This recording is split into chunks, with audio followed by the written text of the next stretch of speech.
Kamis 8 Oktober 2020. Demonstrasi menolak Undang-Undang Cipta Kerja terjadi serempak di banyak kota di Indonesia. Di Jakarta, demonstrasi berujung ricuh. Sejumlah fasilitas umum dirusak. Jalan Tamrin hingga Sudirman, lokasi kumpul massa jadi sorotan utama.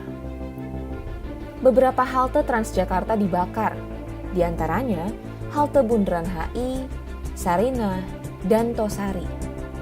Para demonstran dikritik, bahkan dituduh sebagai pelaku perusakan.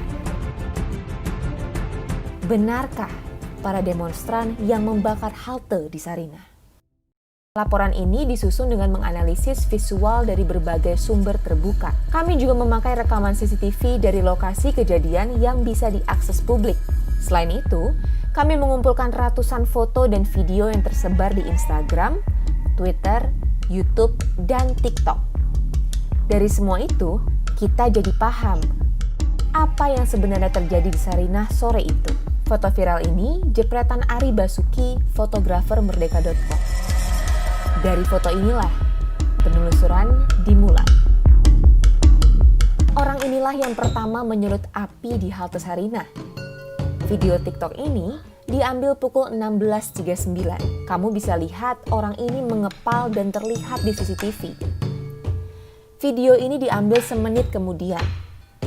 Dua video ini menggambarkan pada menit 16.40 api belum terlihat di halte Sarinah. Jika kamu melihat asap ini bukan dari dalam halte, tapi dari sini. Lalu petaka itu datang. Orang ini, dan ini saling mengenal satu sama lain. Mereka bergerombol datang pukul 16.41 dari arah Jalan Sunda.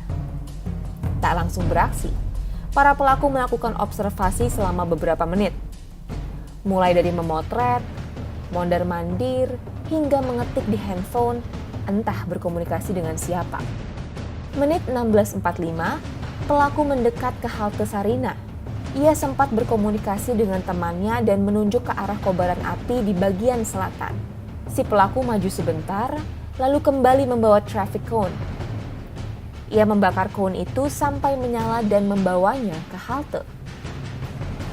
Tapi api keburu padam dan ia balik lagi ke kobaran api. Ia mencoba mencari bahan penyulut api lain, lalu menemukan apa yang dicari. Spanduk itu lalu ia bakar. Dengan api yang masih menyala, ia membawa spanduk itu ke halte pada menit 16.52. Ia kembali lagi ke titik kobaran api dan meminta salah satu temannya untuk membawa spanduk ke halte. Dia kembali ke titik api membawa spanduk, sempat mengambil kardus, lalu membakarnya bersama teman-temannya. Pada momen di menit 16.53 ini, kita bisa melihat tujuan pelaku datang ke lokasi memang bukan untuk berdemonstrasi, tetapi membakar halte. Di saat massa berlari menuju perempatan Sarinah menerobos barikade polisi, si pelaku dengan santai tetap fokus mencari api untuk membakar halte. Cukup lama di sana, ia lalu kembali lagi ke halte pada menit 16.57. Ia kembali ke titik api pada menit 16.59. Lalu kembali ke halte membawa penyulut api yang lebih besar. Kali ini, ia diikuti oleh teman yang berbeda. Menit 17.01, pelaku sempat berbalik badan setelah membakar halte. Ia lalu mondar-mandir, berhenti sejenak memegang handphone, lalu kembali ke halte. 17.04, ia keluar dari halte, memantau ke arah barikade polisi, dan kembali mengambil api. Di situ ia terlihat mengobrol dengan kawan-kawannya.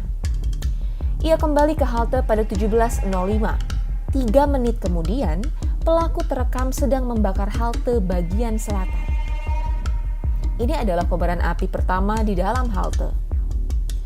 Video ini memperlihatkan bahwa tak ada titik api selain di bagian selatan halte. Video ini diambil pada 17.12. Terlihat dari orang ini dan ini yang tampak di CCTV. Di rekaman, terlihat api semakin membesar. Video ini diambil 3 menit kemudian. 17.18, pelaku menjauh dari halte dan duduk di pertigaan Jalan Sunda, lalu kembali membakar halte. Video ini diambil pukul 17.20. Terlihat dari sekelompok orang ini yang juga muncul di CCTV. Dari video ini terlihat pelaku mulai merusak sisi utara halte. Video ini diambil 17.22, terlihat dari orang ini muncul di CCTV. Ini adalah momen yang terekam dalam foto viral di media sosial. Si pelaku membakar sisi utara halte dengan api dari sisi selatan. Usai melakukan itu, api mulai membesar di bagian utara. Dan pelaku duduk berkumpul dengan kawan-kawannya merayakan perbuatan yang telah mereka lakukan. Cerita ini tak berhenti hanya sampai di sini. Mari kita mundur 62 menit ke belakang. Semua berawal dari sini. Menit 16.25, terlihat 4 orang bergerombol datang dari arah Jalan Sunda. Saat tiba di pertigaan, 1 orang langsung memotret sekitar lokasi kejadian. Mereka diam di pertigaan cukup lama, lalu kemudian gerombolan lain pun datang. Dari CCTV terlihat jelas bahwa mereka saling sapa dan kenal satu sama lain. Mereka mulai menyebar dan 3 lainnya menuju dekat kobaran api. 4 orang ini bergeser mendekati halte. Menit 16.59, mereka sempat bertegur sapa dengan pelaku pembakaran. 1 orang lainnya lalu bergeser kembali ke pertigaan.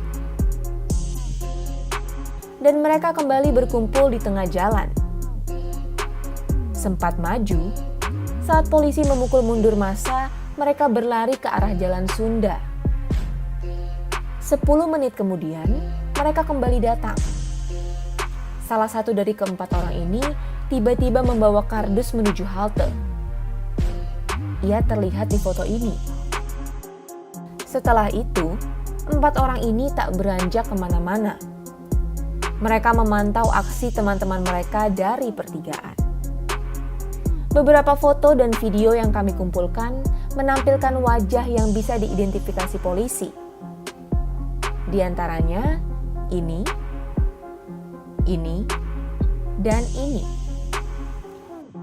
Gerombolan para pelaku pembakar halte ini sekilas terekam dalam live streaming Tempo. Termasuk si pelaku utama, ini. Dengan machine learning berbasis TensorFlow, kita bisa sedikit memperjelas wajah si pelaku utama dan teman-temannya. Hasilnya seperti ini. 12 Oktober lalu, Polda Metro Jaya sempat merilis para tersangka pembakaran halte. Dari 4 tersangka yang ditampilkan, tak ada yang mirip dengan sosok yang kami temukan. Kami mengkonfirmasi temuan kami ini ke Polda Metro Jaya. Kami juga sempat menunjukkan foto-foto yang kami miliki kepada Kabid Humas Polda Metro, Kombes Yusri Yunus. Ia menyebut polisi memang belum berhasil menangkap pelaku pembakar halte yang fotonya viral di media sosial. Yusri enggan berbicara lebih lanjut soal itu. Oke, silakan. Soal pelaku yang dipoto viral, Bang. Foto viral. Oh, itu baru bilang jangan foto viral, kalau boleh tanya Pak Viral. Polda berjanji akan mengembangkan kasus ini dan tak menutup kemungkinan pelaku-pelaku lain akan ditangkap. Jadi pertanyaan sekarang, apakah masih ada pelaku-pelaku lain? Masih ada, ini masih dilakukan penyelidikan. Kami berdasarkan fakta dan bukti, minimal 2 alat bukti yang cukup untuk bisa menahan mereka semuanya. Kita masih melakukan pengejaran. Ya, nanti kita tunggu hasilnya seperti apa.